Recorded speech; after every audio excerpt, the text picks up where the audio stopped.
This is the Content Marketing Podcast, episode number 188, Building Your Strategy, an excerpt from my new book, The Content Marketing Coach.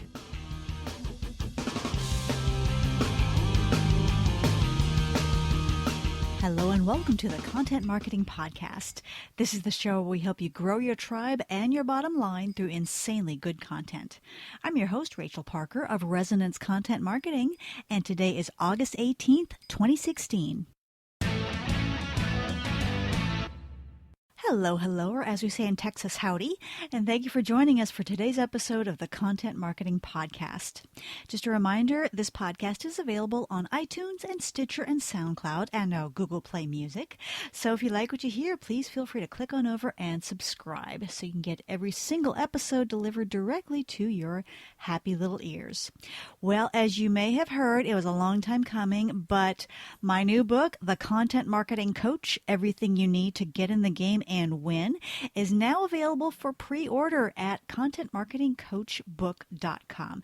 Now, let me tell you about this pre-order offer we've got going on here. If you pre-order the book by August 31st, you will score some sweet MVP bonuses. That includes an exclusive webinar on time management for content marketers. Who doesn't need that, right?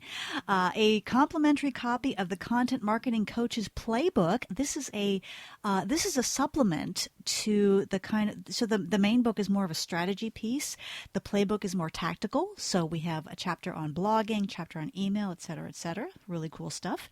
And you can also schedule a complimentary 20-minute phone consultation with me just for pre-ordering your copy of the Content Marketing Coach.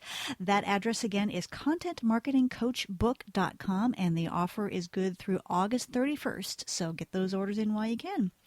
I want to give a special shout out to a couple of listeners who reached out to me on LinkedIn.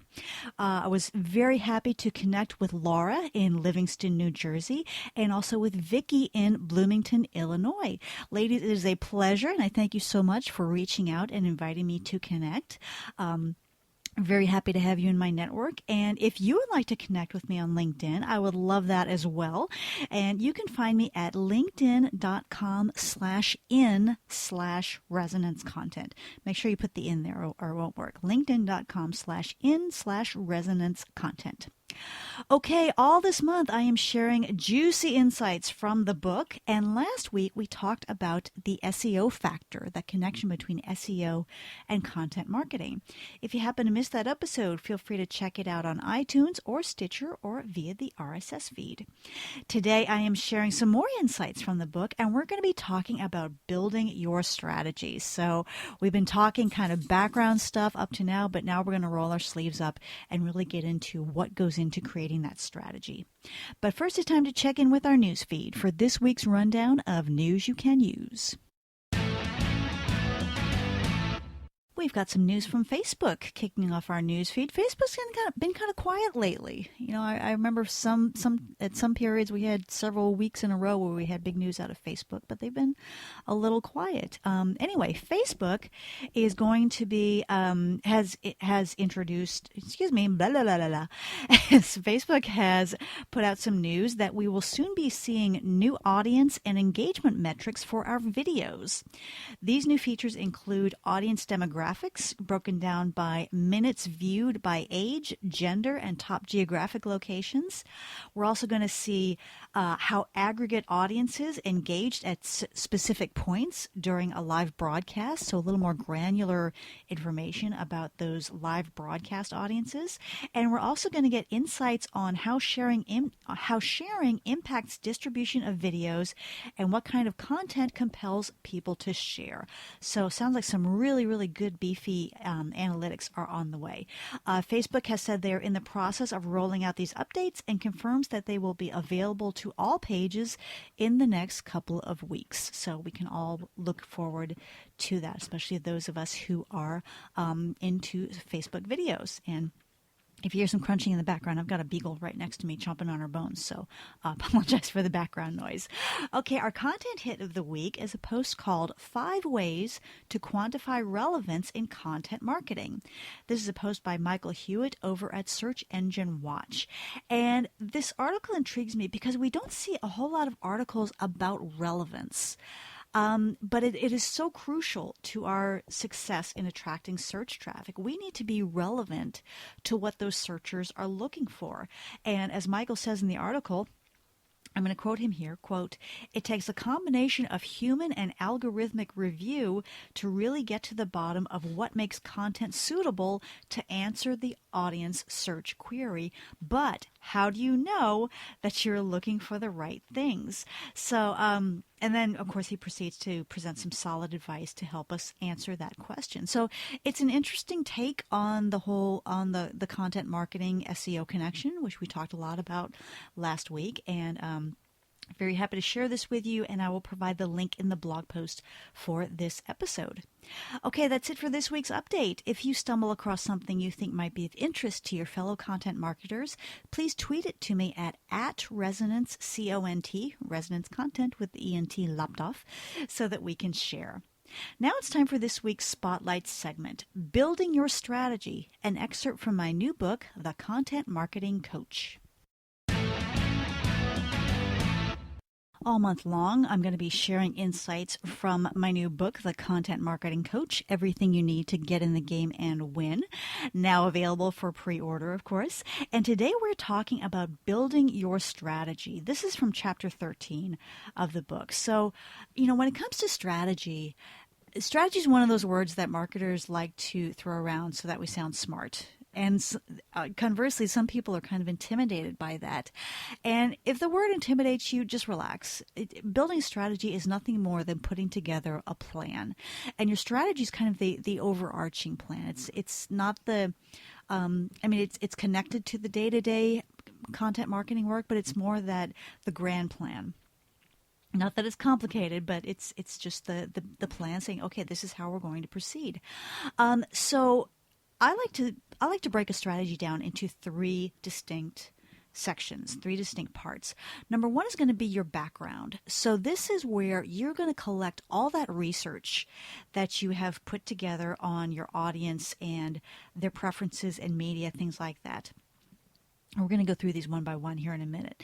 And the second part is the action plan. So this is more of the granular how content marketing is going to get done on a week-to-week, month-to-month basis, and who's going to do it, and then how you're going to get there from first draft to finished product. And then the third part is goals and measurement. So this is where you'll determine, okay, this is where we want to go, and this is how we're going to track our progress between here and there. So let's take a look at those 3 parts a little bit more closely. So this is from, like I said, this is from chapter 13 of the book. In chapters 9 through 12, I really guide you through all that legwork that's going to go into your strategy. We talk about creating your audience personas. We talk about researching which media you're going to focus on and which delivery methods you're going to focus on. So, and I think it's so important to get all that into one place and to include it in your strategy, because that's the why behind the what. If you're ever kind of going on autopilot with your content marketing, you sit back and go, why are we doing this? Why are we doing a weekly video every Monday that's 1.5 minutes that focuses on these topics? Well, your background section of your strategy is going to lay that out in very precise detail so that you have that why behind the what. So in the background section of your strategy, you're going to be including the answers to questions like, who is our target audience? What are their interests? What are their hopes and dreams for the future? And then once you get that audience nailed down, we're going to say, okay, where are our content ideas going to come from? Which sources are we going to be looking at? And those could be internal sources. So, I talk a lot about keeping in touch with your sales reps, your customer service reps, your administrative staff. Those folks are a tremendous source for content ideas. And then also external sources. Look at your, do you do customer surveys? Are you reviewing media sites? Do you see what complementary businesses are doing? Are you looking at conference presentations? Are you looking at what's being talked about at your industry conferences? Those are all great sources for the topics you're going to talk about. Also in this background, you're going to be nailing down which media you're going to use. And when I talk about media, I mean text, audio, text, audio, video, visuals, and interactive, and in what proportion. Are we going to be 80% video? Are we going to be 50% video? Or how are those media going to be used in what proportion? And then we're also going to talk about the delivery methods. And when I talk about delivery methods, I'm talking about email content, blogs, social media, and again, what that proportion is going to look like. Are you going to rely mainly on your email? Are you going to, how intense is your blogging schedule going to be, et cetera, et cetera. And again, just getting all this down in one place, it solidifies it in our minds and it gets it into that strategy so that it can flow directly into part 2 of your strategy, which is your action plan. Now, this is where we get down to the nitty-gritty. This is where we get down to the who, the what, the when, the where, and the how. So part 1 was the why, and we're going to answer the other questions in the action plan. So this is where we get down to which team members are going to be involved. Who's going to be in charge of the editorial calendar? Who is going to be doing the research? Are you going to split your team up by, okay, this is the research person, this is the writing person, this is the editor, or is each person going to have a particular subject matter that they're going to do everything on? Who's going to do the writing? Who's going to edit and proofread? Who's going to be involved in the approval process? What that's going to look like? It's so important to get down who those team members are going to be and what their involvement is going to be, because sometimes if you don't do that, you might run into a situation where everybody's sitting around waiting for something to happen and it hasn't actually been assigned to anyone. So we really need to be very specific who is going to be executing those deliverables. So that's the who. Then we get into the what. So this is where we designate the array of topics that we're going to cover. And these are general topic areas. So if you're, let's say you have B2B, let's say it's personnel software for the healthcare field, and some general topics you might want to cover are recruiting, retention, employee engagement, things like that. This is where you're going to come up with that initial list of, I would say, maybe 10 general topic areas that you're going to cover. And you can always add more later, but it's so important to get that list down. So that's the what. The when is when we start getting into our posting schedules. What are we going to be doing? Okay, we want to blog once a week. What day is that blog post going to come out? What day is that e-newsletter going to come out? What is our social posting going to be like? Is it going to be once a day, every network? Is it going to be 3 times a day on Twitter and maybe once a day on LinkedIn?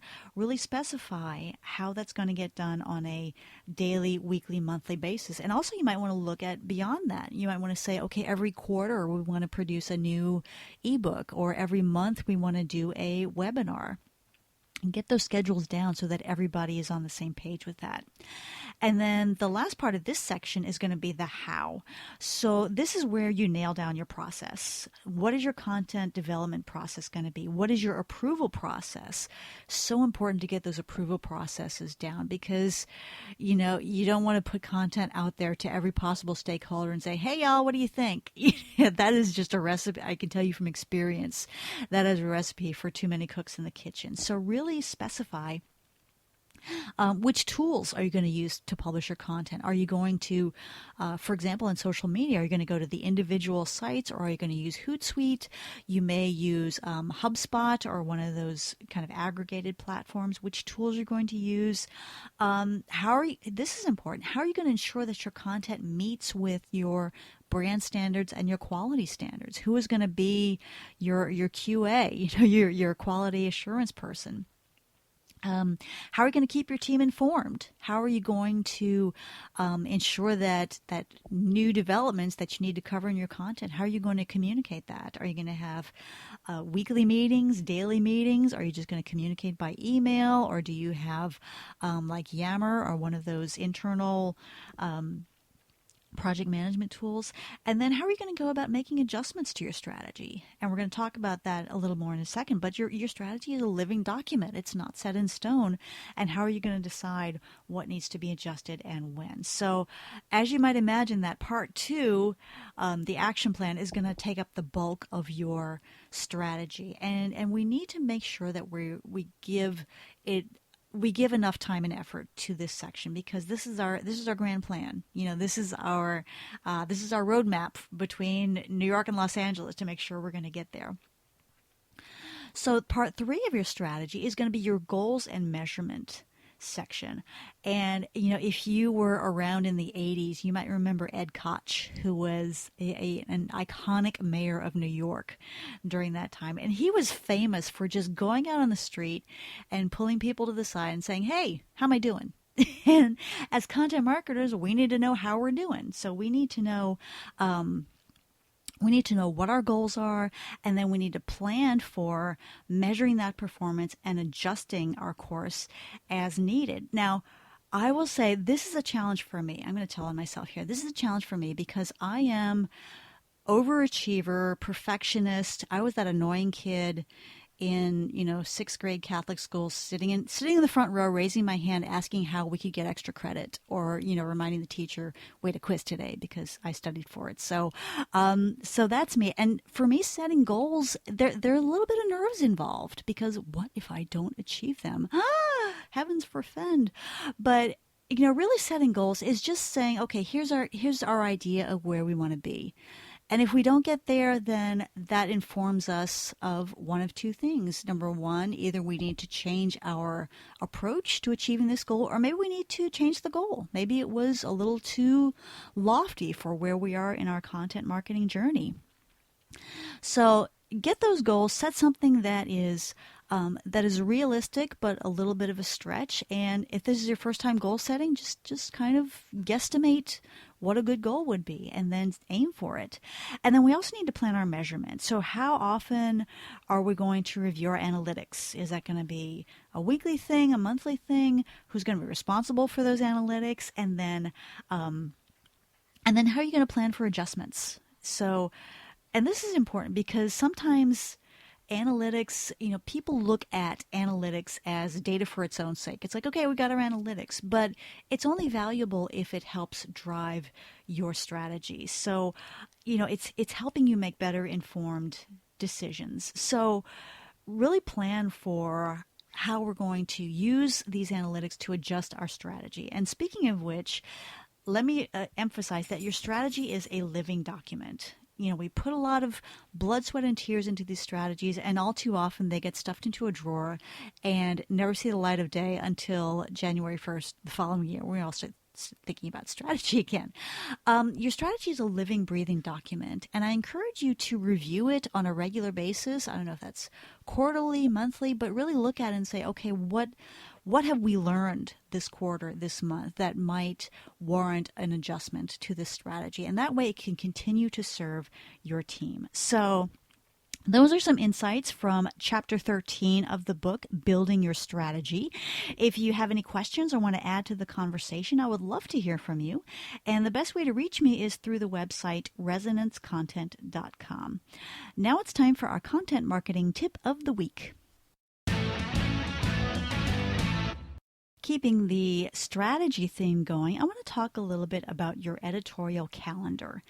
Now, a lot of people feel really intimidated by the idea of an editorial calendar. It sounds like some intricate document that requires a PhD in journalism to even understand, let alone create. Just relax. Your editorial calendar is nothing more than a day-to-day plan that makes sure your content is going to align with your topics, your chosen media, and your chosen methods. And it can be as simple as an Excel spreadsheet or a Google Docs spreadsheet. like I said, it makes sure that everything is always in line with your strategy, and it saves you from that blank screen stare where you say, okay, what am I going to write about today? Well, hang on, who's my audience again, and who am I trying to target, and what's my list of topics? So your editorial calendar takes those items from your strategy and puts them into your day-to-day practices. And just like with your strategy, you can change your editorial calendar. If you have a topic slated for Thursday, August 18th, and something newsworthy comes up that you really want to jump on, by all means, post on that news item, because it's not set in stone, but it is a guideline, and it helps ensure that everything stays. It keeps you on course towards your goal. My editorial calendar is a Google Docs spreadsheet.